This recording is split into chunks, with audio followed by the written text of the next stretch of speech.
इंसान का दिमाग बहुत फितूरी है, फितूरी और भ्रमित रहने वाला। कोई भी भ्रम फैला दो मान जाता है, क्योंकि उसको लाइफ में मोह माया और ये सब के पीछे ना उसको वो दिखता नहीं है, वो नहीं दिखता, वो असलियत। तो कोई भी भ्रम फैला दो, ये फैला दो कि मैं एक, सोचो सोचो 10 लोग हैं, 10 कोई ना कोई भ्रम फैला दो मेरे बारे में, 10 में से 11वां 12वां 13वां मान जाएगा। चॉइस है उसके पास, एक की बारे, दूसरे की बारे, तीसरे की बारे। तो मेरे बारे में कोई भी भ्रम फैला दो, 10 लोग फैला लो, उसमें से 10 और जोड़ दो, तो सब एक को ले लेंगे, तो कोई दूसरा भ्रम को ले लेगा, तीसरा भ्रम को ले लेगा। तो मतलब कि मैं 10 लोगों के लिए अलग अलग चीज़ें हूँ। क्यों? क्योंकि वो 10 लोग मुझे न जानते हैं न पहचानते हैं। जान पहचान अलग बात होती है, मतलब वो अंदर से अपने को नहीं जानते। तो अगर वो अपने को नहीं जानते तो 100% वो मुझे नहीं जानते। तो अब फैला दो, अभी कोई बर्ड है उसके बारे में फैला दो, बर्ड फ्लू, वायरस, बैक्टीरिया, कोई भी नाम दे दो, चिंगचू वायरस, और इटालियन नाम दे दो, इंडियन नाम दे दो, संस्कृत नाम दे दो, एनी नाम दे दो, वायरस। तो आया कहाँ से? वो पता नहीं कौन से कोने से, किसी से, मतलब कुछ भी। उसके बाद हमारी मीडिया है वो बड़ा बड़ा उसको कवर करेगी, फिर वो मास्क वाले उसको स्ट्रेचर पिक्चर सब दिखाएंगे, तो वो भ्रम फैल गया, पूरी दुनिया में फैल गया, दुनिया ठप। ये सब क्यों हो रहा है? ये सब करने की ज़रूरत क्या है? क्या ज़रूरत है?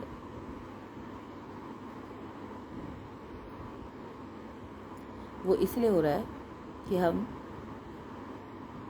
शातिर हो गए, गलत चीज़ों को देखने का, गलत चीज़ों को एक्सेप्ट करने का, अंधविश्वास, आधा knowledge half knowledge is dangerous, उसी में रम जाते हैं। भाई हम तो बहुत इंटेलिजेंट है, नॉलेज होती नहीं है लेकिन हाफ होती है, ना इधर का पता ना उधर का पता, बीच में। So we are over confident in thinking that humans are the greatest species of all. No, they are not at all. आज की डेट में 102% not at all, they are one of the most, मतलब कोई प्रजाति हो ना किसी की, जानवरों की मैं नहीं बात करूँगी, जानवर सारे इंटेलिजेंट होते हैं, मतलब सबसे घटिया प्रजाति आज हम इंसान है। क्योंकि ना तो हम अपने विवेक का इस्तेमाल कर रहे हैं, ना अपनी पावर का अच्छी तरह सही तरीके से इम्प्लॉय कर रहे हैं, ना अपनी करेज को शो कर रहे हैं। तो बलिदान कहते कहते बेचारे बकरे और गाय और भैंस को उठा के मार रहे हैं। क्या बलिदान? What nonsense is this? नाम दे दिया बलिदान। अपना गर्दन काटो, अपने बच्चों के गर्दन काटो, तब माने बलिदान है। कढ़ाई में खौलते हुए बैठो अपने को फॉर मैनकाइंड, तो बलिदान है। अगर गन है, न्यूक्लियर वेपन्स है, तो उसका इस्तेमाल सही तरीके से करो, ना कि मास डिस्ट्रक्शंस के लिए। तो हम बड़े वो हैं, सुअर उठाओ, सुअर फ्लू, कुत्ता फ्लू, हम कुत्ते से डर जाते हैं, हम वायरस से डर जाते हैं, हम बस डर जाते हैं, हम बरगद के पेड़ से डर जाते हैं, हम पीपल के पेड़ से डर जाते हैं। कहानियाँ बनी हुई है उसके अंदर, ऊपर तो बेचारा पेड़ हवा दे रहा है 24 घंटे ऑक्सीजन देता है, पीपल बरगद उसकी ऐसी तैसी फेर रखी है। तो हम ये ऊपर वाला भी सोच रहा होगा दुनिया, मतलब काहे को क्रिएट किया हमें। तो भाई हम बड़े वो है वो, तो इस दुनिया में सब जंजाल वही चल रहा है। एक पोजीशन दे दी किसी को तो बैठ गया, तो वो पोजीशन को देखकर हम थोड़ा सा लुक अपॉन करते हैं कि शायद इस पोजीशन के काबिल हो, लेकिन मज़ा नहीं आया। बहुत कम लोग है जो उस पोजीशन के काबिल है, मतलब टैग लगा के सब घूमते हैं वर्ल्ड पावर, वर्ल्ड लीडर, ये वो फलाना टिमकाड़ा, बिना टैग के घूमो तो बात बनी। कई ताकतें ना दिखाई नहीं देती, कई ताकतें सिर्फ फील होती है, वो है असली ताकत। समझ आई?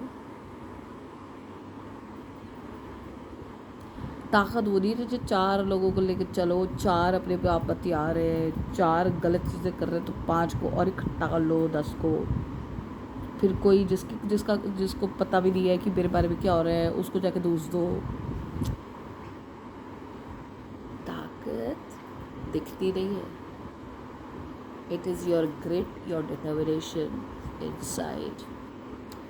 अगर कोई ऐसे बंदे से टकराओगे ना तो चूर चूर हो जाओगे। बंदा बोल लो, यूनिवर्स का कोई जीव जंतु बोल लो, जिसको एक्चुअल में ताकत है ना, उसके सामने टिक नहीं पाओगे। ये फैक्ट है, because the universe also always support the true power, not the fake powers.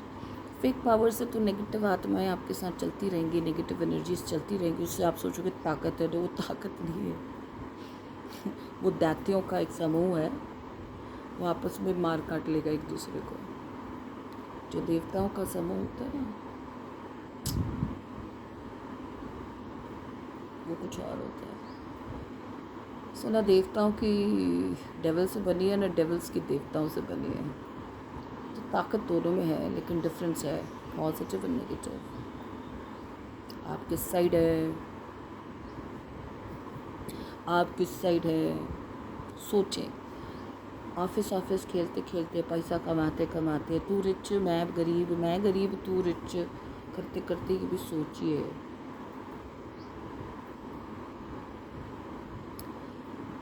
जो पेट जब ओवरलोड हो जाता है ना तो लूज मोशंस लग जाते हैं। तो हर चीज़ ओवरलोड हो गई है, फटने वाली है, इसीलिए बैलेंस बना के रखिए।